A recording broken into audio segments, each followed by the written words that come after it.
പിതാവിനും പുത്രനും പരിശുദ്ധ റൂഹായിക്ക് സ്തുതിയാകുന്നു. വേദത്തിന്റെ കണ്ണീമണൊന്നേ കൊണ്ടായിക്കട്ടെ. ആമേൻ.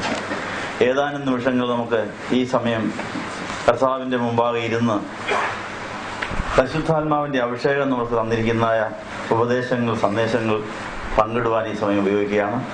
നമ്മുടെ എല്ലാവരുടെയും ഹൃദയത്തിന്റെ ഉള്ളറയിൽ കാര്യസ്ഥനായ പരിശുദ്ധാത്മാവ് ചില സന്ദേശങ്ങൾ നൽകി കഴിഞ്ഞിരിക്കുകയാണ്.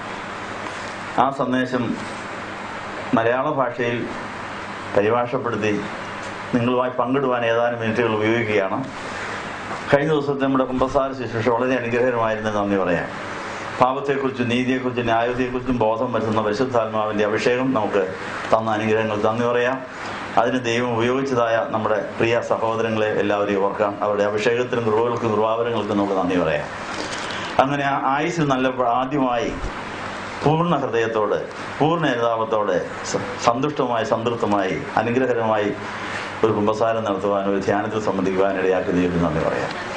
അതിന് ദൈവം ഒരുക്കി തയ്യാറാക്കി ഇവിടേക്ക് ശിഹിയോൻ ധ്യാന മന്ദിരത്തിൽ നിന്ന് അയക്കപ്പെട്ടതായ സഹോദരങ്ങളെ ഓർത്ത് ദൈവത്തെ സ്തുതിക്കാം. നമ്മുടെ കുമ്പസാരത്തിന് ശേഷം ഇനിയും വീണ്ടും പാപത്തിലേക്ക് പോകാതിരിക്കാൻ നമ്മൾ നല്ല തീരുമാനങ്ങൾ എടുത്തു കഴിഞ്ഞു.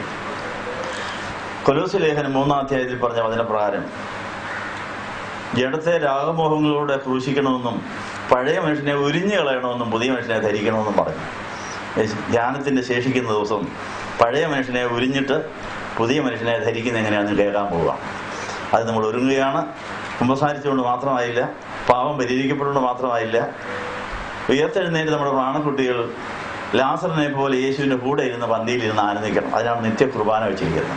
അപ്പൊ നിത്യകുർബാനയിൽ നമ്മുടെ ലാസർ കുട്ടികൾ, നമ്മുടെ ലാസറിനെ പോലെയുള്ള നമ്മുടെ പ്രാണക്കുട്ടികൾ യേശുവിനോളം വളരണം. യേശുവിന്റെ കഴുത്തിനോളം നമ്മുടെ കഴുത്ത് വളർന്നിട്ട് അവന്റെ മുഖമേറ്റുകൊണ്ട് പഠിക്കുകയും വേല ചെയ്യുകയും ചെയ്ത ജന്മസാഫല്യം അടയുവാനുള്ള വലിയൊരു വേല ശേഷിച്ചിരിക്കുന്നു. അതുകൊണ്ട് എന്റെ മുഖമേറ്റ് എന്നോട് പഠിപ്പീനെന്ന് പറഞ്ഞ അതിന് പ്രകാരം മൃദുവായ മുഖവും ലഘുവായ ചുവടും ഏറ്റുവാങ്ങി ദൈവരാജ്യത്തിന്റെ കോളേജിലേക്ക് നമുക്ക് അഡ്മിഷൻ കിട്ടിയ അനുഭവമാണ് നമ്മുടെ മാമോദീസ.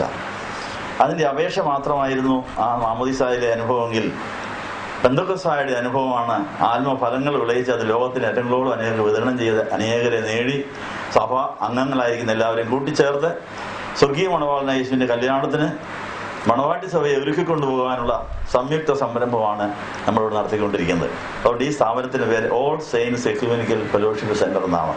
സങ്കേതഭവനത്തിന് അങ്ങനെ ഒരു പേരുണ്ട്.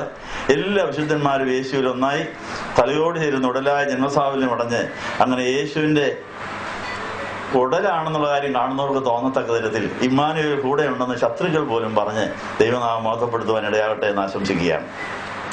ഇന്ന് നമ്മൾ കേട്ടതായ സന്ദേശം 89-ാം സങ്കീർത്തനത്തിൽ ജീവിച്ചിരുന്ന് മരണം കാണാതിരിക്കുന്ന മനുഷ്യൻ ആരാണെന്ന് സങ്കീർത്തനക്കാരൻ ഒരു ചോദ്യം ചോദിച്ചിട്ടു.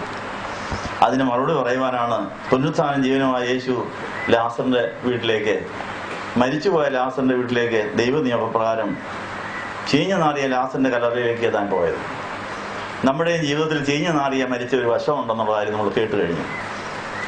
മോഹം ഗർഭം ധരിച്ച് പാപത്തെയും പാപം എടുത്തിട്ട് മരണത്തെയും പ്രസവിക്കുന്ന ഇടമായി നമ്മുടെ ഹൃദയം മാറിയാൽ പുനരുത്ഥാനം ജീവനുമായ യേശുവിന്റെ ശബ്ദം കേൾക്കുമ്പോൾ അവിടെ മരിച്ചുപോയ നമ്മുടെ പ്രാണക്കുട്ടികൾ ഉയർത്തെഴുന്നേറ്റ് ബന്ധനങ്ങളോടുകൂടി ഉയർത്തെഴുന്നേറ്റ് വരും. കെട്ടഴിക്കുന്നത് ശിഷ്യന്മാരാണ്, ഉയർപ്പിക്കുന്നത് യേശുവാണ്. അവന്റെ കെട്ടഴിപ്പീൻ അവൻ പോകട്ടെ എന്ന് പറഞ്ഞുകൊണ്ടാണ് കുമ്പസാരത്തിൽ ഒരു പുരോഹിതന് മുമ്പാകെ നമ്മൾ പാപങ്ങളേറ്റ് പറയേണ്ടതിന്റെ ആവശ്യം.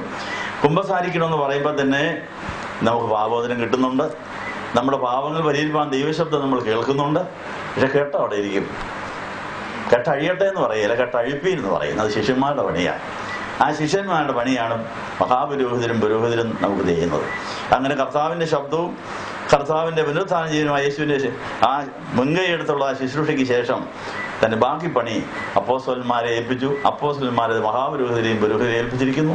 അങ്ങനെ അപ്പോസ്തോലിക നൽവരമുള്ള സഭ അംഗങ്ങളായിരിക്കും നമ്മൾ. സത്യകുമ്പസാരത്തിലൂടെയാണ് ബന്ധനങ്ങൾ അഴിയപ്പെടുന്നത്. അപ്പൊ ഇന്നത്തെ കുമ്പസാരത്തിന് ശേഷമുള്ള വിശുദ്ധ കുർബാനാനുഭവത്തിന് ശേഷം ഏതെങ്കിലും കെട്ടിനെയും ബാക്കിയുണ്ടെങ്കിൽ അത് അപ്പോസ്തോലിക നൽവരങ്ങൾ ഉപയോഗിച്ചുകൊണ്ട് ഇന്ന് ബന്ധനമഴിക്കുന്ന ശുശ്രൂഷ നടക്കുമെന്നുള്ള കാര്യം ഓർപ്പിക്കുന്നു. അതിനൊരു പ്രത്യേക അഭിഷിക്തൻ ദൈവത്താൽ നിയോഗിക്കപ്പെട്ട് വരുന്നുണ്ട്. ഈ സഹോദരന്മാരോടൊപ്പം ആ അഭിഷിക്തന്റെ കയ്യിലൂടെ വരുന്ന അഭിഷിക്തന്മാരെല്ലാവരും കൂടെ കൂടി അവരുടെ കെട്ടെഴുപ്പീൻ അവർ പോകട്ടെ എന്നുള്ള കർത്താവിന്റെ ശബ്ദം കേട്ട് ഒരു വിടുതൽ ശുശ്രൂഷ നടക്കാൻ പോവുക. അതിന് ഒരുങ്ങുവാൻ തയ്യാറാകത്തക്കവണ്ണം കെട്ടുകളോടുകൂടിയാണ് ഇരിക്കുന്നെങ്കിൽ ജീവൻ വെച്ച കർത്താവ് നന്ദി പറയാൻ വിശുദ്ധന്മാരുടെ മാലാഖമാരോടൊപ്പം ധൂപം വീശിക്കൊണ്ട് ഇപ്പോൾ മാതാവിനോടൊപ്പം വിശുദ്ധന്മാരോടൊപ്പം നമ്മുടെ ചീഞ്ഞു നാറിയ വശങ്ങൾ ഉയർപ്പിക്കുന്ന കർത്താവിന് നന്ദി പറഞ്ഞുകൊണ്ട് ബന്ധനങ്ങൾ ഇനി എവിടെ ദേഹത്തിലോ ദേഹിയിലോ ആത്മാവിലോ എവിടെയെങ്കിലും ഇനി ബന്ധനം ഉണ്ടെങ്കിൽ അതഴിക്കുവാൻ കർത്താവെ നിന്റെ ശബ്ദം കേട്ട് നിന്നെ അനുസരിക്കുന്ന മഹാപുരോഹിതരെയും പുരോഹിതരെയും അവിടെ അനുഗ്രഹങ്ങൾക്ക് തരണമെന്ന് പറഞ്ഞുകൊണ്ട് ഒരു സംയുക്ത അപേക്ഷ നമ്മൾ സമർപ്പിക്കുകയാണ്. അത് ആഗ്രഹിക്കുന്നവർക്ക് എഴുന്നേൽക്കാം. അവർക്ക് വേണ്ടി ധൂപ പ്രാർത്ഥന തുടരും.